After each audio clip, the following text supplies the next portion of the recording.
सध्या राज्यात महानगरपालिका निवडणुकींचा धुराळा सुरू आहे. या निवडणुकीत सर्वच राजकीय पक्षांकडून साम दाम दंड भेद नीतीने कशाही पद्धतीने निवडणूक जिंकण्याचा प्रयत्न केला जात आहे. या निवडणूक जिंकण्याच्या पद्धतीत आता बिनविरोध निवडीचा नवा पायंडा सुरू झाला आहे. कसाही करून आपल्या प्रभागातील नगरसेवक बिनविरोध व्हावा यासाठी सर्व प्रकारचे हातखंडे राजकीय पक्षांकडून वापरले जात आहे.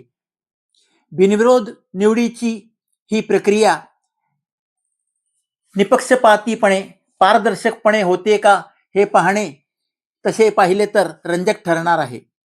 बिनविरोध निवडीचा हा फंडा यापूर्वी झालेल्या नगरपालिका निवडणुकीत मोठ्या प्रमाणात राबविला गेला.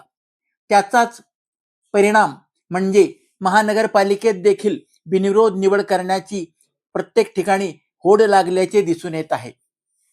बिनविरोध निवड होणे याला कोणाचीही हरकत नाही. मात्र बिनविरोध निवड करताना मतदारांचा हक्क डावलला तर जात नाही ना, याचाही विचार केला पाहिजे. बिनविरोध निवड करत असताना संबंधित उमेदवाराने केलेले कार्य याला कुणाचीही पसंती असतेच किंवा नसतेच हेही सांगता येत नाही. बिनविरोध निवड होणे म्हणजे मतदारांचा हक्क डावलणे असाच याचा स्पष्ट निष्कर्ष दिसून येतो.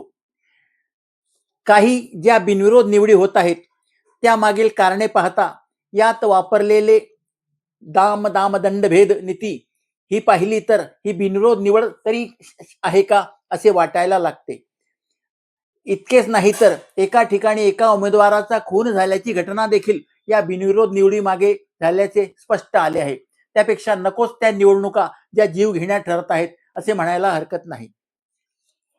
निवडणूक आयोगाने बिनविरोध निवडीबाबत एक स्पष्ट नियमावली तयार करावी अशी सर्वसामान्य मतदारांची अपेक्षा आहे.